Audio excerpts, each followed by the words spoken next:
ये जो स्क्रीन पर आप देख रहे हो एरिया, ये एरिया है नॉर्थ पैसिफिक ओशियन और फिलीपींस सी के बीच का, जहाँ पे अमेरिका का सबसे ज्यादा महत्वपूर्ण गुआम एयरबेस है। अब इस गुआम एयरबेस से नजदीक जापान का एयरबेस है। यहाँ पर भी अमेरिका ने अपने सेना के लिए बेस बना रखा है, पर अब अमेरिका ने कुछ ऐसा किया है इन दोनों जगहों पर जो ये दिखला रहा है कि चीन के साथ अब युद्ध होकर रहेगा। जानेंगे आखिर इस एरिया में क्यों मचा हुआ है हलचल। तो वहीं दूसरी तरफ ताइवान ने भारत के साथ मिलकर की महाडील, और इस महाडील से बुरी तरीके से बौखलाया चीन लगातार धमकियां दे रहा है, फिर भी भारत ने ये डील कर ली। आखिर इस डील में ऐसा क्या है, इसके अलावा बहुत कुछ। आइए जानते हैं इन खबरों को विस्तार से। आपको बता दें, कल था ताइवान का नेशनल डे, और इस ताइवान के नेशनल डे पर सिर्फ सोशल मीडिया में ही नहीं बल्कि नई दिल्ली में चीनी दूतावास के आसपास ताइवान के नेशनल डे वाले पोस्टर लगाए गए। पिछले साल भी ऐसे पोस्टर लगवाए गए थे। इन पोस्टरों को लेकर चीन का सरकारी भोंपू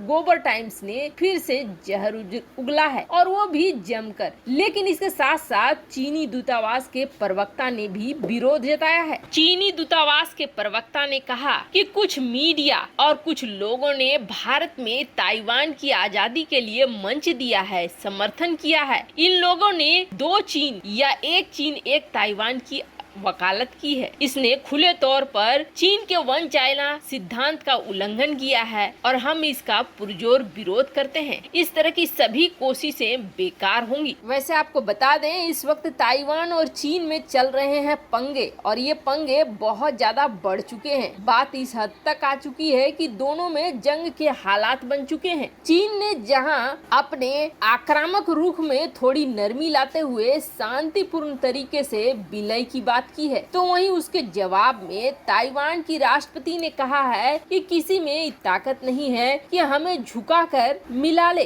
कभी भी ताइवान किसी दबाव में आकर नहीं झुकेगा, और हम आखिरी सांस तक अपने देश की रक्षा करेंगे। कोई दूसरा देश यानी कि चीन हमारे भविष्य को निर्धारित नहीं करेगा। वैसे आपको बता दें, ताइवान की राष्ट्रपति साई वेंग इस मौके पर बहुत ही ज्यादा आक्रामक दिखाई दी। वैसे आपको बता दें, जब भारत का स्वतंत्रता दिवस था तब ताइवान ने भी भारत के प्रति बहुत प्यार दिखाया। अब भारत और ताइवान के बीच एक महाडील हो रही है, और ये महाडील चीन के लिए सबसे बड़ी सिरदर्द बनी हुई है। आप ये समझ लीजिए कि इस महाडील का मतलब है चीन के सर्वनाश की नींव डालना। दो ऐसे बड़े सेक्टर थे जिसपे भारत निर्भर हो गया था चीन के ऊपर, और चीन अपनी मनमानी कर रहा था। तो भारत को कुछ ऐसा करना था जिससे भारत उसके ऊपर निर्भर भी न रहे, और चीन का वो पूरा मार्केट भी खत्म हो जाए। और ये था इलेक्ट्रॉनिक्स का मार्केट, लैपटॉप और सेमीकंडक्टर। इन दोनों के पीछे भारत हर साल 18 से 20 बिलियन डॉलर खर्च करता है। अब भारत और ताइवान के बीच 7.5 बिलियन डॉलर की एक डील साइन हो रही है लैपटॉप मैन्युफैक्चरिंग करने के लिए। पहले के हालात ये थे कि 5 बिलियन डॉलर का पिछले साल का रिकॉर्ड है भारत ने लैपटॉप खरीदे, और ये लैपटॉप 80% चीन की तरफ से आए। मतलब भारत का पैसा चीन की जेब में गया, वो भी इतना सारा। चीन से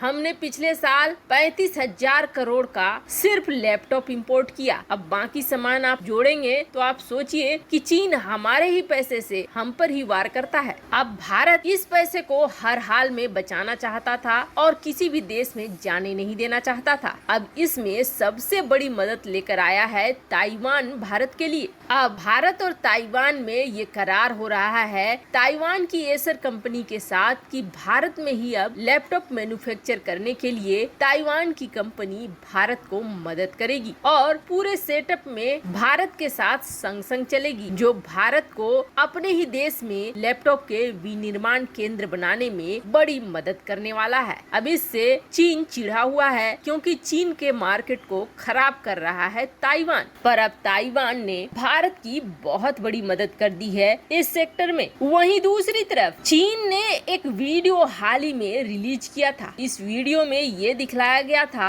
कि चीन का H-6 बॉम्बर्स कई लड़ाकू विमानों के साथ उड़ रहा है और उड़ते उड़ते वो एक ऐसे जगह पे पहुंच जाता है जो गुआम एयर बेस जैसा दिखता है और जहां वो मिसाइल छोड़कर चला जाता है। हालांकि ये एक ट्रेलर बनाया था जैसे कि कोई हॉलीवुड फिल्म का ट्रेलर हो, उस तरीके से चीन की सेना ने इसे रिलीज किया था, जिसका साफ मकसद समझ में आ गया था अमेरिका के लोगों को कि ये गुआम एयरबेस है और गुआम एयरबेस को वो टारगेट करेंगे। इस बात का संकेत दे रहे हैं चीन कि अगर तुम हमारे मामले में पड़ोगे तो हम गुआम एयरबेस को निशाना बना लेंगे। अब जहां तक गुआम एयरबेस की बात करें तो गुआम एयरबेस अमेरिका का सबसे शक्तिशाली एयरबेस है और यहाँ अमेरिका न सिर्फ अपने कई सारे महत्वपूर्ण हथियारों से लेकर सब कुछ को तैनात किया है। इस एशिया पैसिफिक इलाके में अगर देखेंगे आप तो अमेरिका का सबसे शक्तिशाली एयरबेस अगर कोई है तो वो है गुआम एयरबेस। वैसे जापान के ओकिहामा में भी एक एयरबेस है जहां पर 7th फ्लीट की तैनाती कर रखी है अमेरिका ने, पर उसकी तुलना में अगर गुआम की बात करें तो गुआम काफी बड़ा है। आप देख सकते हैं इसकी बनावट और इसकी तैनाती, ये काफी बड़े एरिया में फैला हुआ है जहां हर तरह के हथियार, खास उपकरण और सेना के रहने ठहरने की पूरी व्यवस्था है। काफी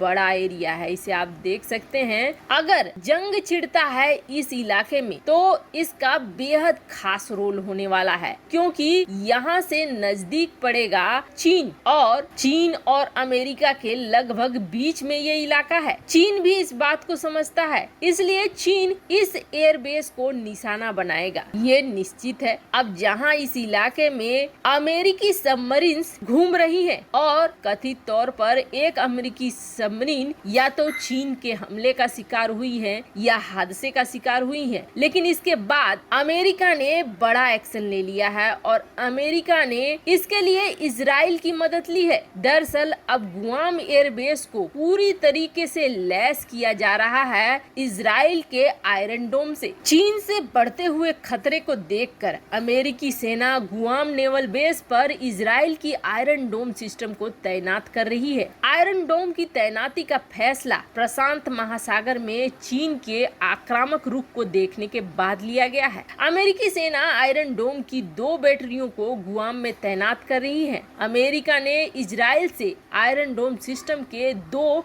बहुत ही ज्यादा एडवांस वर्जन को खरीदा है और इस सिस्टम को खास तौर पर रॉकेट और दूसरे आर्टिलरी राउंड को मार गिराने के लिए डिजाइन किया गया है। और सबसे बड़ी बात यह है कि ये जो नया सिस्टम है ये कम ऊंचाई में उड़ने वाले ड्रोन, क्रूज मिसाइलों को भी मार गिरा सकता है। अब अमेरिका ने इसकी आनन फानन तैनाती कर दी है, जिससे लग रहा है कि इस पूरे इलाके में जंग का माहौल बन चुका है और जंग छिड़ेगा। वैसे आपको क्या लगता है, क्या ताइवान के साथ भारत के रिश्तों को बढ़ाना सही है? कमेंट कर अपनी राय जरूर बताएं। जल्द मिलते हैं अगले वीडियो में नई खबर के साथ।